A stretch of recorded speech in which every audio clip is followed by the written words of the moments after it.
இணைக்கிறார் சிறப்பு செய்தியாளர் யோகேஸ்வரன். வணக்கம் யோகேஸ்வரன். இந்த மசோதா தொடர்பான முழு விவரம். நாடாளுமன்றத்தினுடைய மக்களவையில மிக முக்கியமான மசோதாவை மத்திய அமைச்சர் ஜிதேந்திர சிங் சற்று நேரத்திற்கு முன்பாக தாக்கல் செய்தார்.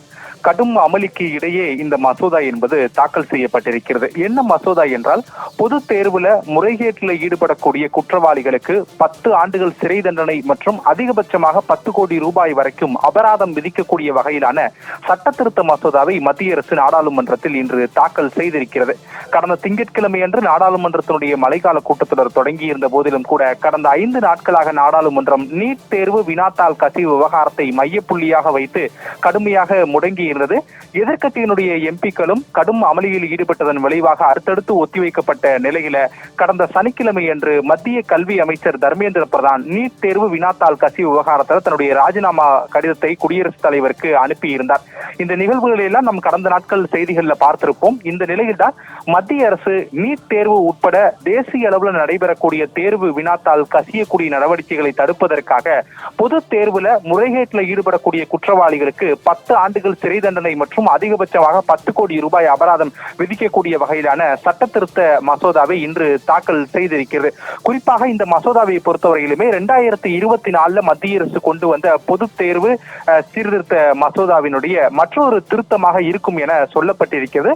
இது குரல் வாக்கெடுப்பின் மூலமாக இன்று இந்த மசோதா என்பது அறிமுகம் படுத்தப்பட்டிருக்கக்கூடிய நிலையில இந்த மசோதா மீதான விவாதங்கள் என்பது 8 முதல் 10 மணி நேரங்கள் வரை நாடாளுமன்றத்தினுடைய மக்களவையில் நடத்துவதற்கு மக்களவை சபாநாயகர் ஓம் பிர்லா அனுமதி என்பதை வழங்கியிருக்கிறார். கடுமையான அமளி ஒரு பக்கம் நீடித்து வருகிறது. அதற்கான காரணம், கடந்த சனிக்கிழமைக்கு முன்பாக பீகார் உள்ளிட்ட பல மாநிலங்கள்ல மாணவர்கள் மீது மத்திய அரசு, குறிப்பாக மத்திய பாதுகாப்பு படையினர் தாக்குதல் நடத்தியதற்கு எதிராக பிரதமர் நரேந்திர மோடி மன்னிப்பு கேட்க வேண்டும் என வலியுறுத்தி எதிர்க்கட்சி எம்பிக்கள் கடும் அமளியில் ஈடுபட்டு வரக்கூடிய அமளிகளுக்கு நடுவே இந்த மசோதா என்பது தாக்கல் செய்யப்பட்டிருக்கிறது. மிக முக்கியத்துவம் வாய்ந்த மசோதா. இந்த கூட்டத்தொடரிலே இது நிறைவேற்றப்படுவதற்கான ஆயத்த பணிகளில் மத்திய அரசு மிக தீவிரமாக ஈடுபட்டு வருகிறது. எதிர்க்கட்சிகளும் இந்த மசோதாவிற்கு ஆதரவாகவே வாக்களிப்பார்கள். அத்தகைய சூழலே இருக்கிறது என்பதால் நடப்பு கூட்டத்தொடரிலே இது நிறைவேற்றப்படுவதற்கான வாய்ப்புகள் இருக்கிறது. கடந்த திங்கட்கிழமை தொடங்கி இருக்கக்கூடிய நாடாளுமன்ற மழைக்கால கூட்டத்தொடர் என்பது ஆகஸ்ட் மாதம் 13ஆம் தேதி வரைக்கும் நடத்த திட்டமிடப்பட்டிருக்கக்கூடிய நிலையில ஆகஸ்ட் 13ஆம் தேதிக்கு முன்பாகவே இது தொடர்பான வாதங்கள் விவாதங்கள் அனைத்துமே மிக விரிவாக நாடாளுமன்றத்தினுடைய மக்களவையில முன்வைக்கப்பட்டு நிறைவேற்றப்படும் என எதிர்பார்க்கப்படுகிறது. மக்களவையில நிறைவேற்றப்பட்டதற்கு பிறகு இது மாநிலங்களவையில் அறிமுகம் செய்யப்பட்டு மாநிலங்களவையிலும் ஒருமனதாக நிறைவேற்றப்பட்டு குடியரசுத் தலைவர் ஒப்புதலோடு இது சட்டமாக மாற்றப்படுவதற்கான அடுத்தடுத்த கட்ட பணிகளையும் மத்திய அரசு மிக தீவிரமாக மேற்கொண்டு வருகிறார்கள். இந்நிலையிலே தற்போது கடும் அமளிக்கு இடையே இந்த பொதுத் தேர்வு முறைகேட்டில் ஈடுபடக்கூடிய குற்றவாளிகளுக்கு 10 ஆண்டுகள் சிறை தண்டனை மற்றும் அதிகபட்சமாக 10 கோடி ரூபாய் வரை அபராதம் விதிக்கக்கூடிய வகையிலான சட்ட திருத்த மசோதா என்பதை மத்திய அமைச்சர் ஜிதேந்திர சிங் மக்களவையில் தாக்கல் செய்திருக்கிறார். மாலதி. யோகேஸ்வரன், தற்போது இந்த நீட் கசிவு விவகாரத்தில் கடுமையான தண்டனை வழங்கும் மசோதா தாக்கல் செய்யப்பட்டிருக்கிறது. இந்த விவகாரத்தில் ஏற்கனவே இந்த குற்றச்சாட்டில் ஈடுபட்ட குற்றவாளிகளுக்கும் இந்த மசோதா பொருந்துமா? அவங்களுக்கான தண்டனை ஏதேனும் அறிவிக்கப்பட்டிருக்கிறதா?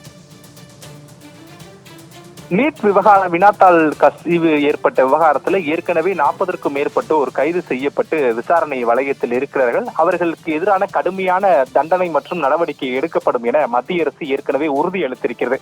இனி வரக்கூடிய காலங்கள்ல நீட் உட்பட தேசிய அளவில் நடைபெறக்கூடிய வினாத்தாள் கசியக்கூடிய விவகாரத்துல கடுமையான நடவடிக்கை எடுக்கப்படுவதற்காகவே தான் இந்த சட்ட திருத்த மசோதா என்பது கொண்டு வரப்படுகிறது.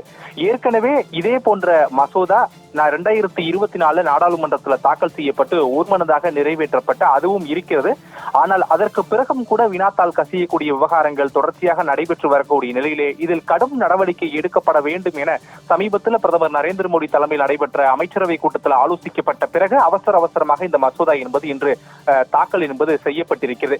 இந்த கூட்டத்தொடரிலே இந்த மசோதா என்பது நிறைவேற்றப்படக்கூடிய பட்சத்தில் இனி வரக்கூடிய நாட்கள்ல இந்த விவகாரங்கள் தொடர்பாக யாரேனும் இதில் சிக்கியிருந்தால் அவர்கள் மீது கடும் நடவடிக்கை எடுக்கப்படுவதற்கான சட்ட வழிவகை உருவாகும் என்று மத்திய அரசு நம்பிக்கை தெரிவித்திருக்கிறார்கள். ஆனாலும் கூட எதிர்க்கட்சிகளை பொறுத்தவரையிலுமே இந்த மசோதாவில் இன்னும் கூடுதலான சில அம்சங்களை சேர்க்கப்பட வேண்டும். உதாரணத்திற்கு இப்போதைய சூழலே இது போன்ற சட்டங்கள் இருக்கக்கூடிய நிலையிலும் கூட வினாத்தாள் கசியக்கூடிய சம்பவங்கள் நடைபெற்று வரக்கூடிய நிலையில ஒரு தீவிர கலந்த ஆலோசனைக்கு பிறகு இது போன்ற முக்கியமான முக்கியமான மசோதாக்களை நாடாளுமன்றத்தில் கொண்டு வரப்பட வேண்டும் என்ற வலியுறுத்தலை முன்வைத்திருக்கிறார்கள்.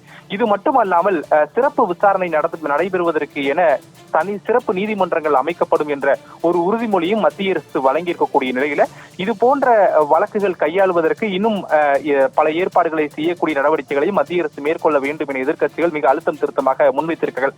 ஆனால் இந்த மசோதா மீதான விவாதம் தொடங்குவதற்கு முன்பாகவே சமீப நாட்களாக மாணவர்கள் மீது காவல்துறையினர் நடத்தியிருக்கக்கூடிய தாக்குதல், குறிப்பாக பீகார்ல AK-47 துப்பாக்கிகளை கொண்டு மாணவர்கள் மீது நடத்தப்பட்ட துப்பாக்கிச்சூடு உள்ளிட்ட விவகாரங்கள்ல பிரதமர் நரேந்திர மோடி மன்னிப்பு கேட்க வேண்டும் என வலியுறுத்தி எதிர்க்கட்சிகள் ஒரு கடுமையான அமளியில ஈடுபட்டு வருகிறார்கள்.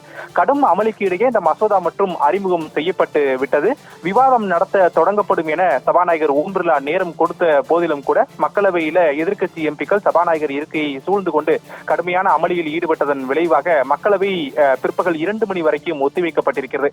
2 மணிக்கு பிறகாக இந்த திருத்தம் செய்யப்பட்டிருக்கூடிய மசோதா மீதான விவாதங்கள் தொடங்கப்படும் என சபாநாயகர் ஓம் பிர்லா உறுதியளித்திருக்கிறார். எனவே அப்போது எதிர்க்கட்சிகள் இந்த மசோதா மீது என்னென்ன நிலைப்பாட்டை முன்வைக்கப் போகிறார்கள், கருத்துக்களை முன்வைக்கப் போகிறார்கள் என்பதையெல்லாம் அடுத்தடுத்து வரக்கூடிய மணி நேரங்களில் நாம் தெரிந்து கொள்ள முடியும். விரிவாக மாலத்தி. யோகேஸ்வரன் தொடர்பான விரிவான விவரங்களோடு இணைந்தமைக்கு நன்றி.